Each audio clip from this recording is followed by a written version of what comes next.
Bismillahirrahmanirrahim. Assalamualaikum warahmatullahi wabarakatuh. Sebelumnya, perkenalkan nama saya Abid Rifki. Saya berasal dari jurusan Teknik Pertambangan angkatan 2021 dari kampus Indralaya. Di sini saya akan mempresentasikan mengenai pencegahan air asam tambang atau AAT dengan metode dry cover sebagai ujian akhir semester pengolahan lingkungan tambang yang diampu oleh dosen pengampu saya yaitu Pak RWD STMT. Baik, saya akan memulai presentasinya.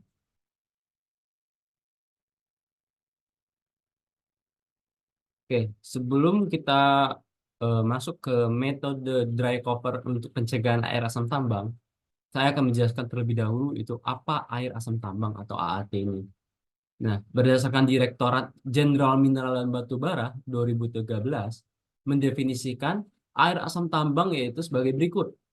Air tambang yang mengandung sulfat bebas yang terjadi sebagai air lindian atau licin, air rembesan atau seepage, atau air penirisan atau drainage, yang kemudian terpengaruh oleh proses oksidasi mineral-mineral sulfit yang terdapat pada batuan sebagai akibat kegiatan eksplorasi dan atau eksploitasi, sehingga air tersebut mempunyai nilai pH rendah kurang dari 7.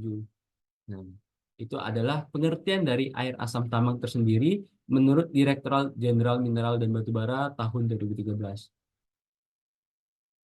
Oke, lalu untuk penyebab air asam tambang atau AAT ini adalah air yang bersifat asam yang sejatinya berasal dari mineral sulfida yang bereaksi dengan O2 di udara dan air, di mana proses mineral sulfida seperti pirit teroksidasi dan hadir di air dan udara melalui oksigen yang menghasilkan air asam tambang melalui proses kimia dan biokimia.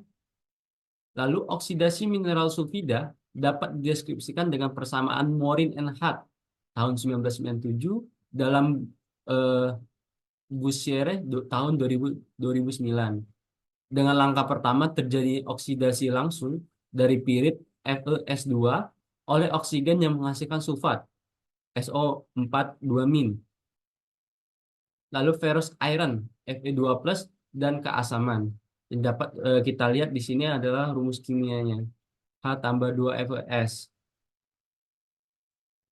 Oke, selanjutnya proses terbentuknya air asam tambang atau AAT ini. Gimana sih proses terbentuknya air asam tambang? Oke, yang pertama bisa jadi karena air limpasan hujan yang mengalir dan kontak dengan dinding pit penambangan. Jadi material yang di eh, dinding penambangan tadi tergerus akibat dari air limpasan hujan yang mengalir. Yang dimana bisa menyebabkan terjadinya eh, pencampuran atau terjadi kombinasi antara air hujan tersebut dengan material yang ada di dinding pit tersebut. Lalu yang kedua, air hujan yang jatuh dan terinfiltrasi pada timbulan batuan penutup. Tuh. Oke, yang ketiga, air tanah yang mengalir ke dalam bukaan tambang bawah tanah dan kontak dengan batuan dinding bukaan. Lalu, air tanah dan limpasan hujan yang mengalir ke zona ambrukan pada tambang bawah tanah dan metode ambrukan tersendiri. Itu adalah proses terbentuknya air asam tambang atau AAT. Lalu, apa sih dampak air asam tambang terhadap lingkungan?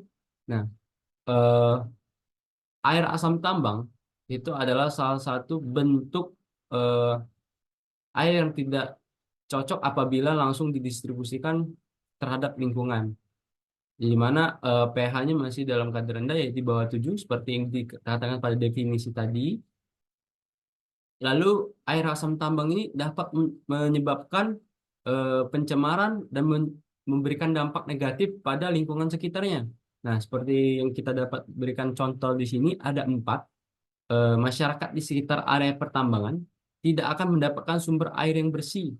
Bahkan jika masyarakat yang menggunakan sumber air sungai yang tercemar oleh air asam tambang akan menyebabkan atau mendapatkan penyakit. Ya, karena airnya tadi tidak bersih, yaitu airnya tadi sudah terkombinasi sama dengan eh, material-material sulfit yang menyebabkan air itu menjadi air asam tambang sehingga pH-nya itu kurang dari 7. Nah, lalu karena airnya tadi tidak bersih dapat menyebabkan atau penyakit lah istilahnya. Lalu terjadinya perubahan keanekaragaman biota perairan seperti plankton dan bentos. Kehadiran bentos dalam perairan adalah indikator kualitas air yang baik dan subur, dan bentos tidak mampu bertahan hidup pada air sungai yang telah tercemar air asam tambang. Nah, jadi ekosistem di air itu tersendiri akibat air asam tambang menyebabkan perubahan keanekaragaman biota perairan tersebut seperti plankton dan bentos tadi. Nah, yang dimana bentos ini adalah indikator kualitas air yang baik dan subur. Apabila si bentos ini tidak ada, berarti airnya itu tidak baik untuk lingkungan sekitarnya. Maka dari itu, akibat dari air asam tambang ini juga dapat merusak ekosistem perairan yang ada di sungai tersebut. Lalu terbentuknya air asam tambang hasil oksidasi pirit akan menyebabkan menurunnya kualitas air permukaan. Parameter kualitas air yang mengalami perubahan di antaranya pH, padatan terlalu, sulfat, besi, dan mangan. Nah, jadi terbentuknya air asam tambang ini dapat menyebabkan kualitas air tadi, kualitas air permukaan dapat menurun kualitasnya. Lalu, ketersediaan unsur hara merupakan faktor yang paling penting untuk pertumbuhan tanaman. Tanah yang asam banyak mengandung logam berat seperti besi, tembaga. Akibat kelebihan unsur mikro dapat menyebabkan keracunan pada tanaman dan akhirnya akan mati.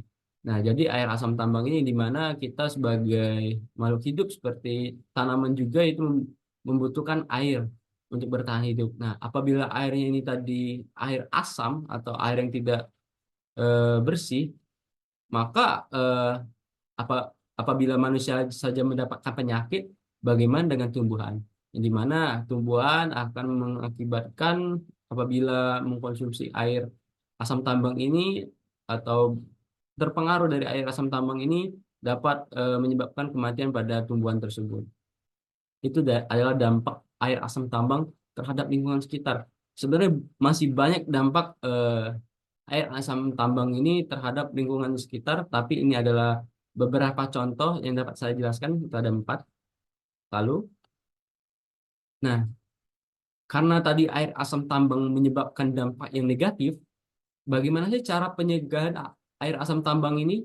Nah, dikarenakan saya eh, mendapatkan studi kasus menggunakan metode dry cover, jadi ini saya menjelaskan cara pencegahan air asam tambang menggunakan metode dry cover.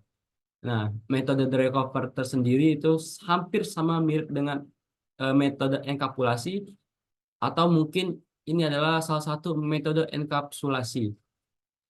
Nah, jadi penanganan yang dapat dilakukan untuk mencegah terbentuknya air asam tambang dapat dilakukan dengan metode enkapsulasi yang seperti saya sebutkan tadi.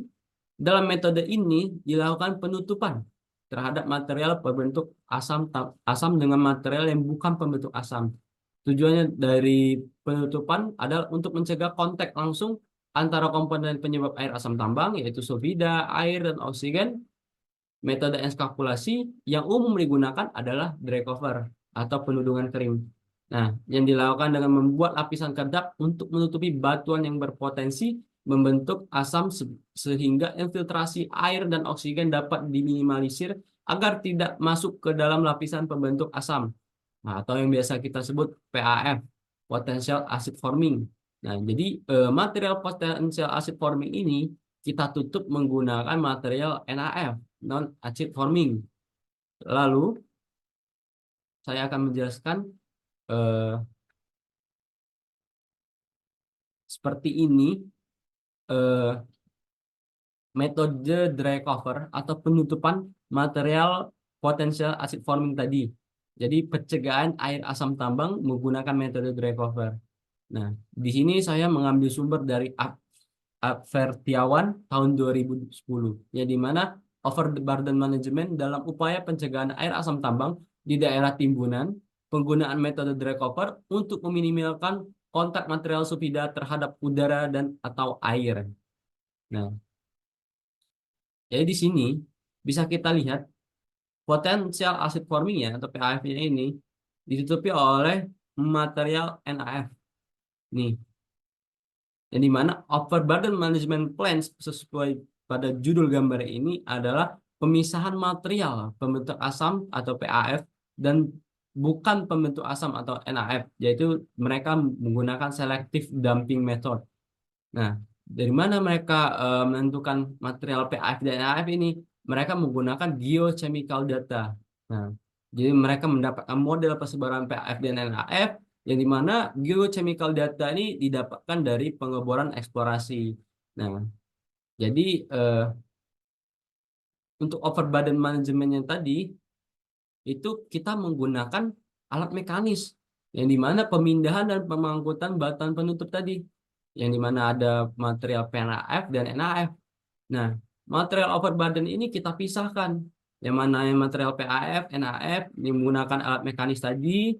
Lalu untuk kita melakukan kegiatan reklamasi selanjutnya atau pengolahan lingkungan selanjutnya supaya material ini bisa dimanfaatkan lebih lanjut, material dari PAF ini kita timbun dengan material NaF lalu meminimasikan agar tidak terjadinya kebocoran, lalu kita tutup lagi dengan topsoil cover sehingga kita dapat memanfaatkan daerah atau lahan tersebut menjadi area revegetasi atau reklamasi.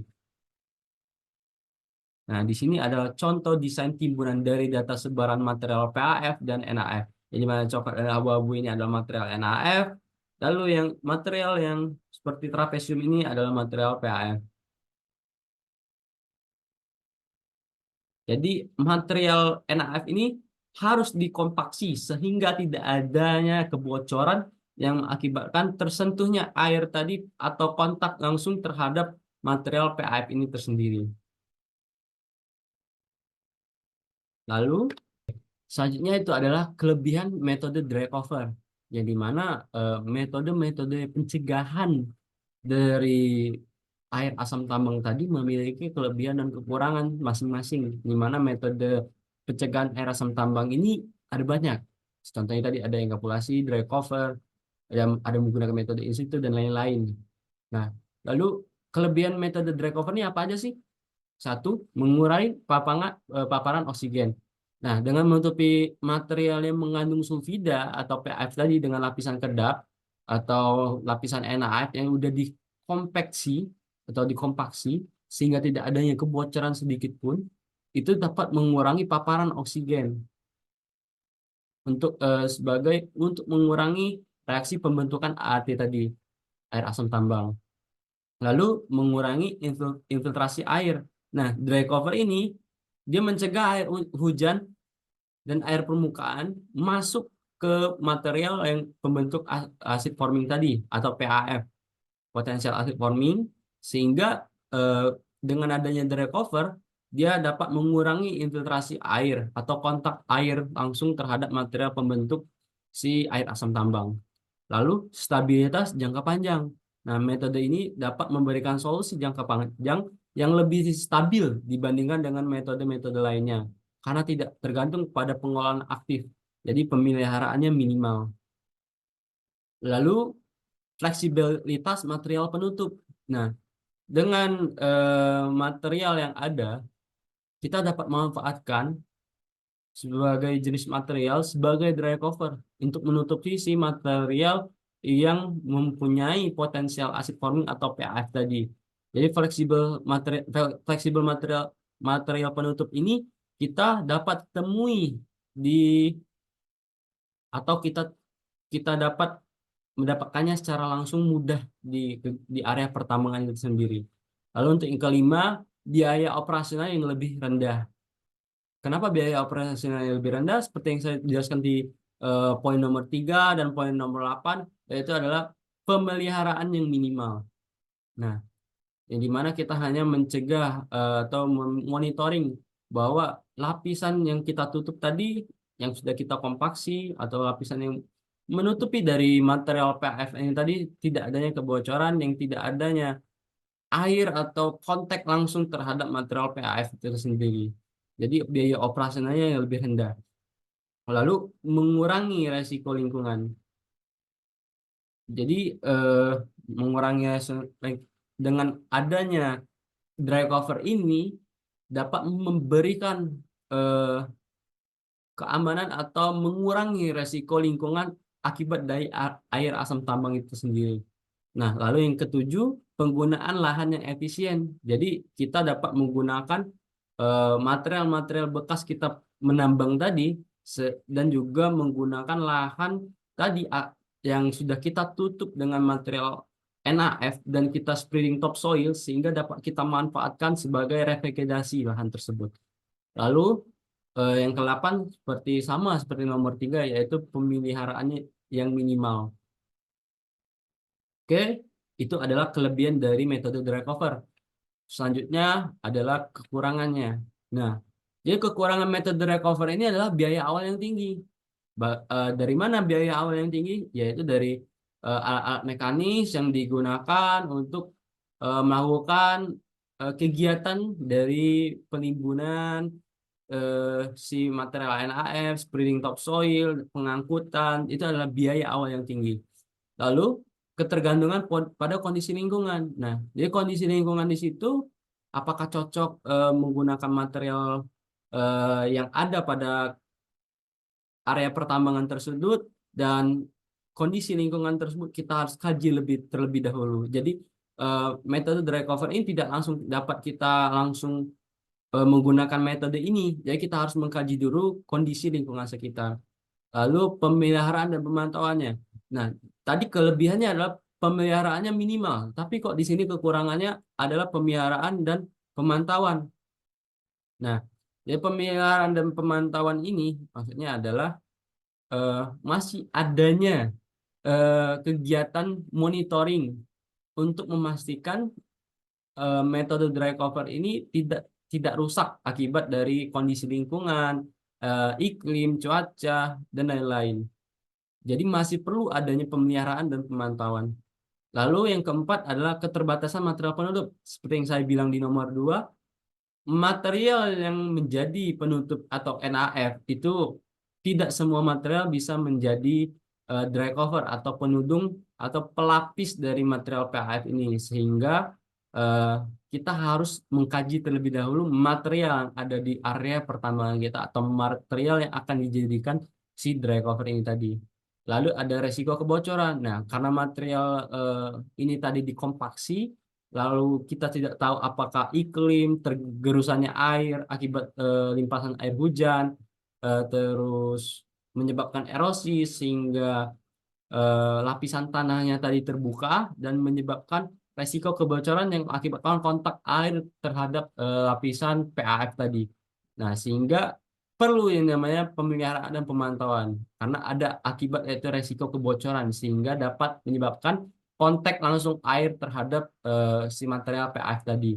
Lalu keterbatasan efektivitas pada material tertentu. Ini sama dengan nomor 4 yang dimana eh, seberapa efektifkah material itu menjadi penudung, menjadi pelapis sehingga material tersebut dapat menutupi air yang akan menyebabkan kontak langsung dengan PAF dan mengakibatkan terjadinya air asam tambang.